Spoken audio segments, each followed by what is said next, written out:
Look, your $120 self-care haul, it is actually a $2.4 million robbery. I mean, if you keep choosing Sephora points over S&P 500 shares, you are literally funding a CEO's private jet while you work until you're 80. Wake up. You know?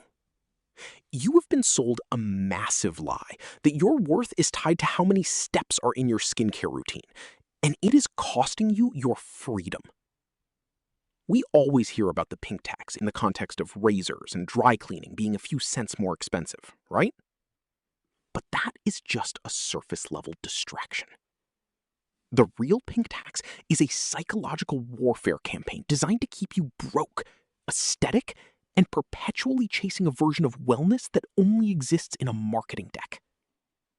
While men are encouraged to build empires, you are being sold the clean girl aesthetic in a bottle for $85. It's actually hilarious, really. They tell you that you're a girl boss while simultaneously draining your brokerage account through targeted Instagram ads. This isn't just about spending. It's about the massive opportunity cost you're ignoring. I want you to really look at your vanity and see it for what it is, a graveyard of your future compound interest. Now, you might think I'm exaggerating, but look, the math doesn't lie. How does a recurring $120 treat yourself habit actually turn into a multi-million-dollar loss over your career? I'm going to break down the cold, hard data of how gendered marketing has effectively stolen your future retirement. By the end of this, you'll realize that your favorite luxury brand is actually the biggest scam you've ever participated in. Look, let's talk about the self-care trap. Because honestly, I'm tired of seeing you get played by billionaires who've rebranded overconsumption as mental health. You've been sold this lie that says when you're burnt out from your soul-crushing 9-to-5, the solution is a $100 treat to numb the pain. A new serum, a luxury candle, or an overpriced brunch, it's all marketed as investing in yourself, right? But let's look at the actual math, because the marketing machine hopes you never do. Every time you spend $100 on a treat today, you aren't just losing $100.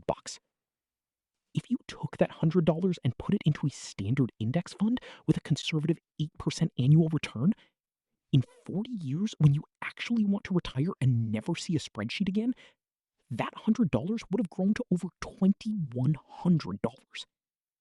Every single time you swipe that card for a dopamine hit, you are literally handing over $2,000 of your future freedom. Now, let's scale that to your actual lifestyle. If your treat yourself habit costs you just $400 a month, which, let's be honest, is easy to hit between the Sephora hauls and the aesthetic home decor, you aren't just spending $4,800 a year. Over a 40-year career, adjusted for that same 8% return, you are lighting $1.3 million on fire. You are paying a $1.3 million burnout tax to companies that couldn't care less about your well-being. And please, don't even get me started on the girl math trend. I've seen the TikToks. If I pay with cash, it's free. If it's 50% off, I'm making money. Let's call it what it actually is. A predatory scam designed to justify wealth destruction. It's a psychological coping mechanism for a generation that feels like they'll never own a home, so they might as well buy the designer shoes.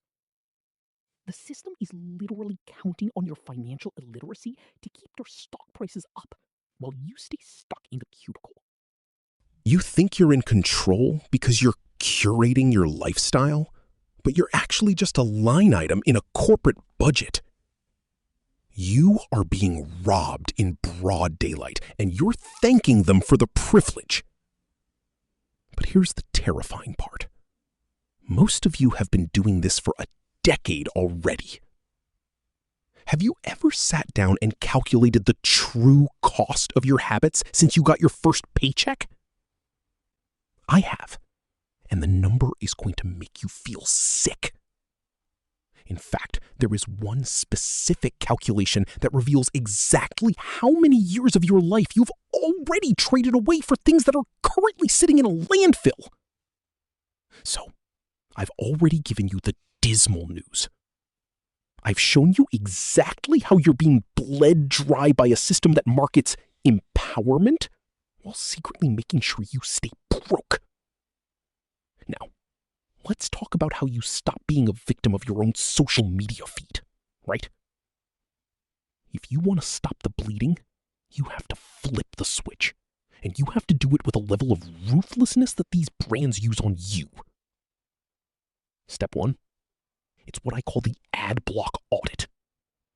I want you to open your Instagram or TikTok right now and look at the influencers you follow.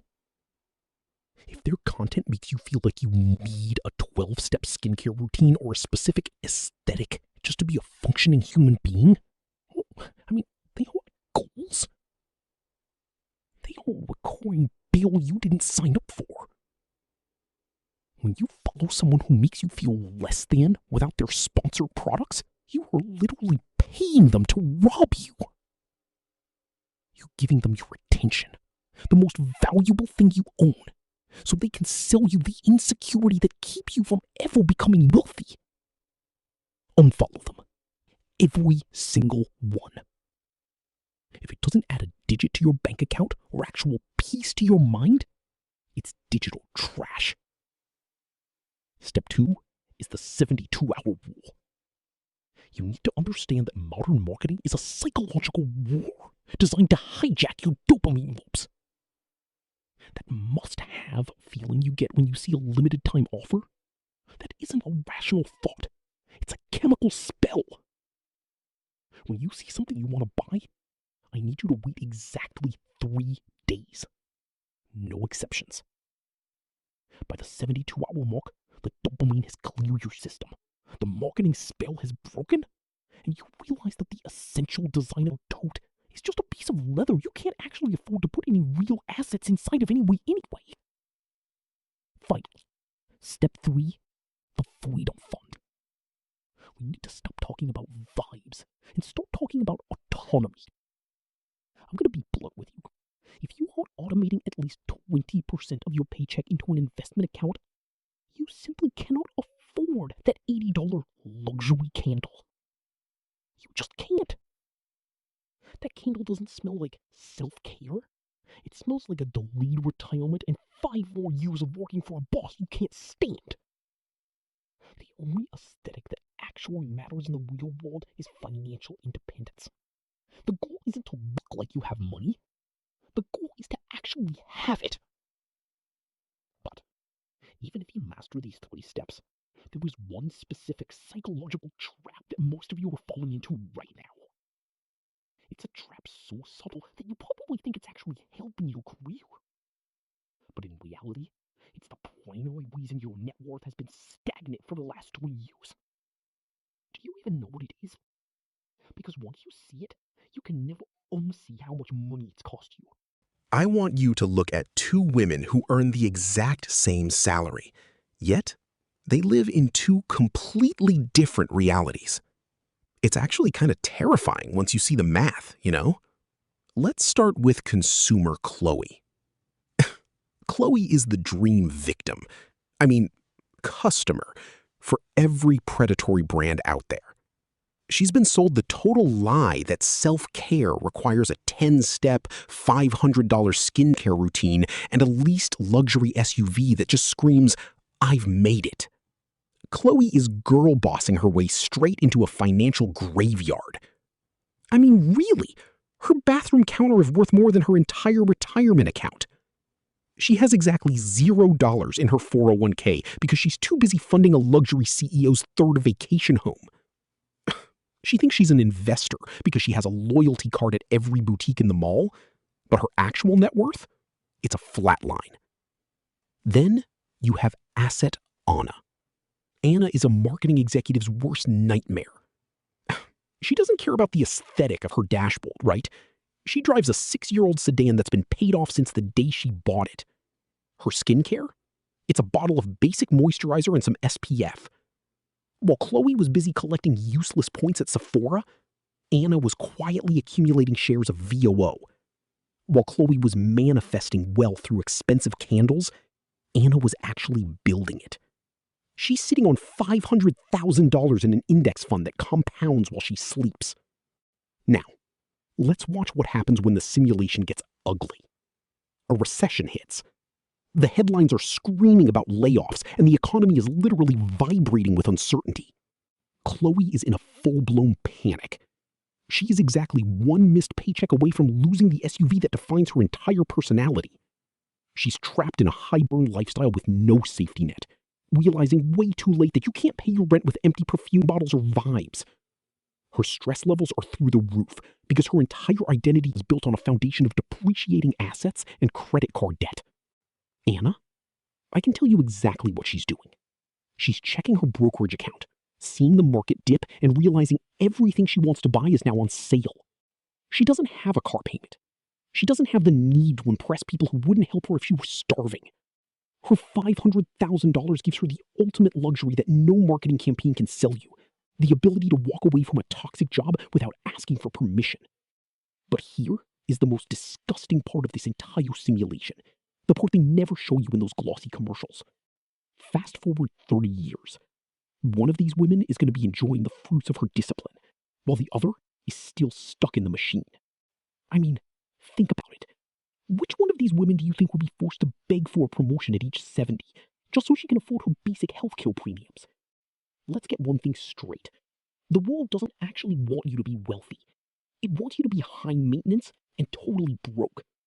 I mean, they've spent billions rebranding basic consumerism as empowerment, and frankly, I'm just tired of seeing us fall for it every single time we hit that buy now button. Look, we need to stop pretending that a $500 haul of clean beauty products is an investment in yourself. It's not.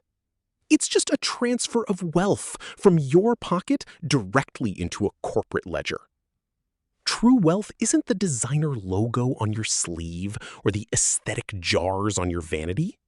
No, wealth is the cold, hard power to look a toxic boss in the eye and say, "I'm done," without even checking your bank balance first.